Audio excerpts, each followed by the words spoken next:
ejemplo, el tema de inducción electromagnética, vamos a encontrarnos con que esta fórmula tiene dos formas distintas de resolverse y que a veces es difícil darnos cuenta de cuál de ellas es la que debemos utilizar.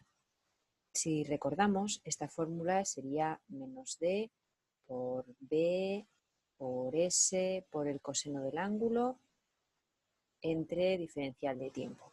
Bien, en primer lugar tenemos que fijarnos en los tipos de datos que nos dan y en lo que nos piden.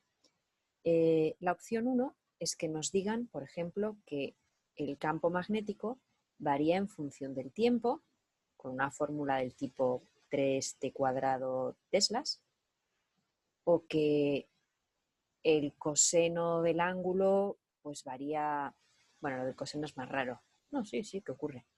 El coseno del ángulo varía según el tiempo, con esta fórmula.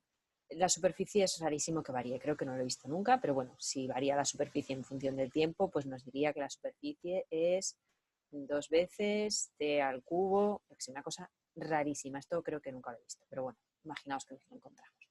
El caso es que si nos dan una de las magnitudes del diferencial del numerador de la fracción de esta fórmula, lo habitual es que nos digan en qué instante, esta es la palabra clave, en qué instante o en el instante t igual a 0,2 segundos, ¿cuánto vale la inducción electromagnética?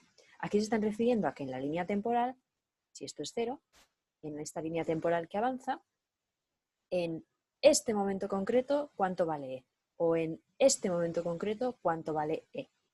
Este es el primer caso. En este caso, recordad que debemos derivar respecto al tiempo, tal y como nos lo indica el numerador de la ecuación.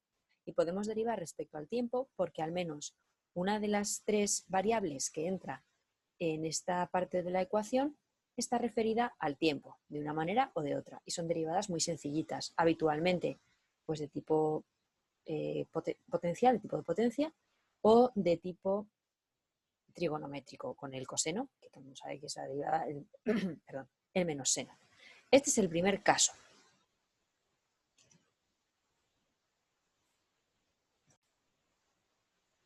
En el segundo caso, lo que nos vamos a encontrar es que todos los datos que nos dan son numéricos, pues 18 teslas, la superficie, pues la que sea, 25 centímetros cuadrados, y el coseno del ángulo, pues nos lo darán, será 90 o 0, bueno, depende.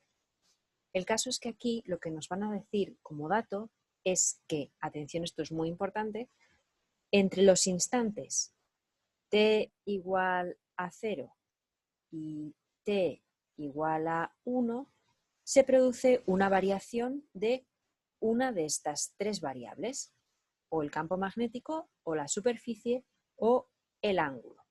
Es muy habitual el campo magnético. Por ejemplo, el campo magnético pasa a ser en este intervalo de tiempo de b al doble de b. ¿De acuerdo? Entonces ahora lo que nos están diciendo es que si el tiempo empezaba aquí, entre el tiempo 0 y el tiempo 1, en este intervalo, a lo largo de todo este tiempo, se produce un cambio y b pasa a ser 2b, el doble de b. Por lo tanto, en este caso, pues pasa a ser 36 teslas. En este caso, lo que tenemos que hacer para resolver es sustituir. ¿Cómo sustituimos? Pues muy sencillo. Vamos a esta fórmula y en primer lugar sacamos los valores que son constantes. Según estos datos, la superficie se mantiene constante, ya que no nos dicen nada, y el coseno del ángulo, el que sea, se mantiene constante. Por lo tanto, pueden salir del diferencial. De forma que la ecuación nos quedaría menos superficie por el coseno del ángulo, vamos a entrar el que sea, diferencial de b entre diferencial de tiempo. Y ahora es cuando sustituimos la s y el coseno del ángulo pues por los números que nos hayan dado, y el diferencial de b y el diferencial de t por el intervalo tanto de tiempo como de, en este caso, campo magnético. El tiempo sería el diferencial tiempo final menos tiempo inicial. ¿Cuánto vale el tiempo final? 1 segundo. Y el tiempo inicial 0 segundos y el tiempo final 1 segundo. Por tanto, final menos inicial. En este intervalo de tiempo entre el 1 y el 0, perdón, entre el 0 y el 1, se produce un cambio y tenemos que restar el campo final menos el campo inicial, que en este caso sería el final 36 menos 18. ¿Cuánto hay al final? 2b. ¿Cuánto hay al principio? B. Con esto ya nos queda un único número, entonces en este caso, por favor, es muy importante no derivar, básicamente porque no hay nada respecto a lo que derivar. Si os dais cuenta, todos son números. Sí, esto cambia y pasa de una cosa a otra, pero en ningún momento depende del valor de t. Cuando nos hablan de intervalos, la palabra clave es intervalo, bueno, si aparece, pero si no, si nos dan dos valores de tiempo, habitualmente es un intervalo. Entonces la clave son los intervalos, con lo cual si nos dan intervalo no derivamos, sino que sustituimos.